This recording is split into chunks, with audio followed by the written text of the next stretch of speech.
The most valuable place I could ever sell a television show still is broadcast TV, partially because they make more episodes of a program, typically 22 versus 10, partially because across the cycle of exploitation, they are open to having the off-network, the off-broadcast rights exploited through the system, many times coming back to broadcast in syndication or to other windowing, which as new players enter the market, like a Netflix, they are trying to buy out those rights. And therefore, you may always be guaranteed success with Netflix, but you will never get a home run.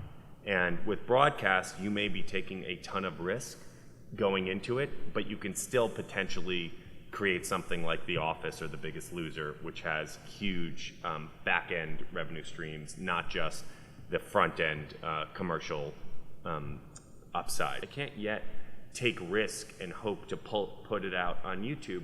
Young kids with cat videos are very comfortable to do it and able to do something specific at a lower cost, but that's not the kind of content I want to make. It's also not the kind of content I can contextualize with advertising partners because they want a consistent voice and a consistent delivery. It's also not the kind of content that necessarily I can translate around the world or delivers on some of the aspirational natures of storytelling that turn me on as a storyteller. And YouTube will take a giant gross cut of a much lower margin CPM, or Facebook, or whomever. So even though they are killing it with social first run content and certain bottom tier, not bottom tier, but younger, less scaled content creators on those markets, self-publishing, it's not something that we can do, and it's not something you're seeing even Warner Brothers do, or some of these studios. We still need to be in the ecosystem aligned with our partners in the broadcasting space, cable space, etc. Well, I think that's a really fascinating point, and a lot of people, particularly in the investment community, don't understand that process. They're looking at what's next, where's the new thing that's coming out. They see all these over-the-top platforms, they see these MCNs, and they're thinking, this has got to be the future. And then when you take a step back, as I just went out with my business plan, and you've been out there, here's arguably one of the greatest content creators out there, and someone who tries to emulate that, and you're telling this community that the broadcast networks in their current format, what they do today, the same thing they've been doing for the last 10 years, is still the biggest target on your list. Absolutely. The power of the organizing principle of free to air is still so extraordinary, and the importance of the broadcasters in the bundle has now moved them from being somewhat a potential disposable to essential. They are right there next to HBO and Netflix. They may have created some space that allowed a Netflix to even be there, over the past couple of years by not going after it, but they're going to be right there also. So I'm bullish in that regard. How does a real live national experience work in a country with the size we have and the time zones we have? But also, where's the next evolution of that? Like, what is actually that next evolution? And I'm just surprised we haven't seen that expressed with a digital competitor. And I think partially because Netflix strategy is, air all 12 at once. Everyone wants a la carte on demand. So they're not going to be the live killer. And that just gives broadcast more space to play. But the mistake that was made in those two shows that tried to do it, in my mind, Rising Star and The Quiz Show, was the broadcasters' ego and attitude meant that they thought they could develop the app themselves. And they might as well compete with Facebook or compete with Twitter or compete with the technologists. And the reality is they should have just partnered with Facebook. They should have just partnered with Twitter. They're very good at their apps and connected the two systems, and the ecosystems can coexist. So, that process of iteration and transformation is ongoing. I'm trying to come up with the shows that deliver on that promise and then work with partners like you to build the business models that allow them to scale. And so my brain is constantly thinking, okay, how do I tell my story?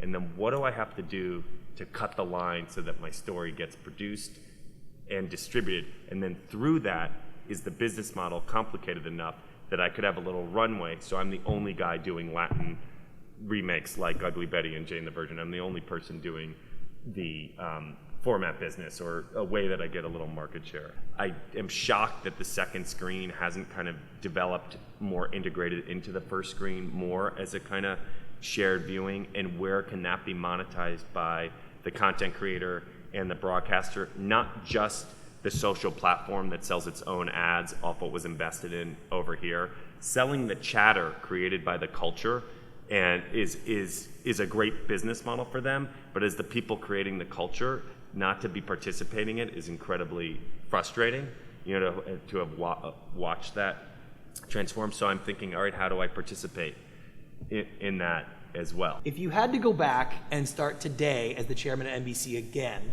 facing the market that you're facing now, what kind of things could you do, would you do? How would you get that ship moving in the right direction? Well, I would fly to every room of every piece of talent I cared about and talk them through why they should come back and why they should be committed to and comfortable with my environment, and how I would work with them to understand what was bothering them about my environment. Was the commercial load too high? Was the number of episodes produced too much? Was the way we promoted the show inelegant? Was the, you know, what are the things that are annoying you about my ecosystem, and how do I improve them to get you back in the door where you should be? So that would be one thing. Then my next plane trip would be to New York, and I would go move in with Martin Sorrell and John Wren and the guys running the oligopoly, and I would say to them, how do we figure this out so that you remain a stakeholder in my business, you remain a partner of mine for the long haul, and I bring you into my system earlier? I want to do it with all of you, but I know I'm going to do it with one of you. Who's in? And I would go and have I'm actually going to take this job. I'll be back in an hour. Yeah. But no. But and I would go bring them back to the table, and I would go sit them in my house in a way that they were never allowed in. Ad sales in New York, creativity in LA. You guys stay over there, and I would open it up so that I had the two most important levers of my system back on board: the best creative voices and my advertising partners. And if I can keep them in the system or bring one back to the system will continue to flourish and culture will be created. The thing I love best about television is, as much as some of the YouTube skits I did off of College Humor when I ran it reached some of my 28-year-old sister's friends, it was way different than when Gina Rodriguez won the Golden Globe and made her speech about why she as a brown girl feels so proud about that show and what it means. One touched everyone, the other touched my sister's cool friends. And I'm about creating culture. And when The Biggest Loser can partner with Michelle Obama in the White House so that we can have a $1 million challenge where the country participates in a behavioral shift, I think, you know what? The Biggest Loser may have cured more hearts than Johns Hopkins. This is where I need to be. And that's one of the things that I like to do. And that's why Ugly Betty and Jane the Virgin and My Biggest Losers, these girls, you know, need a voice, and they need a platform, and they need a place. And I still think we do that better than anyone in the episodic television ecosystem.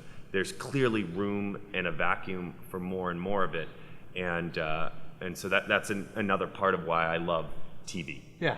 Who out there is doing that the closest? Who out there is doing it right that is going to make a difference in the traditional broadcast model? And if they don't, what are we going to see? Are we going to see cable channels start to fold? What happens? Well, I think that I'm biased because I'm making a show for Mark Pedowitz at the CW, but he's like built this amazing schizophrenic lineup of getting the great DC comic characters through his Warner Brothers partnership, and then building these great female voices through his CBS partnership. And he's gotten 2 Golden Globe wins in the past 2 years through one side, and he's got the best ratings he's ever gotten through the other side. So I am impressed with what he's done there.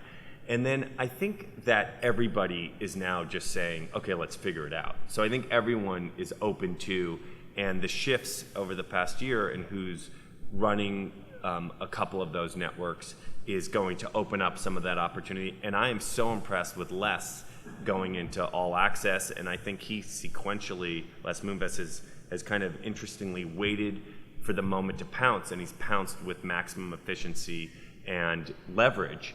And I noticed them greenlighting Star Trek into the All Access package, and I thought how brilliant that was as well. And he's encouraged Showtime to continue to develop, and now Showtime's right there next to HBO.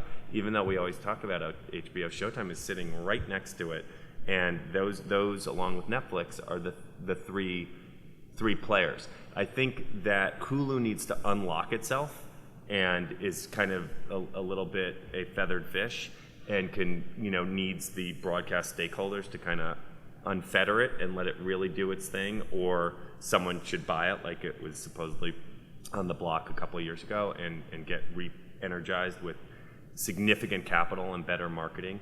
And then I look at, I know these aren't the broadcasters, but I look at Amazon just looming. And even though they're kind of like the quiet one, I just look at them and think, they just have so much capacity. I am amazed at what their ambition is. So, since we're in Vegas, I'll put you in the spot again. Other than, I'm sure you would say me, but if you had to put your money, all of your money, in one place right now, not your company, not my company, where would you put it? Where would you make that bet looking at the future now? What kind of return would you, where would you put it? I'm definitely focused on Korea and South America. I'm looking at specific content markets, Turkey, a couple of these markets that are building content for their region. So I look at how we are the Hollywood for the world in Hollywood. I know we're in Vegas Wood. And I look at how Colombia was kind of the Hollywood of South America, where Sofia Vergara, Juanes, and Ugly Betty come from. I looked at London as the Hollywood of Europe, English language led, and now I look at Korea as the Hollywood of Asia and Turkey as the Hollywood of MENA. And I think that there is, Middle East, North Africa, there is great opportunity to blend our creativity.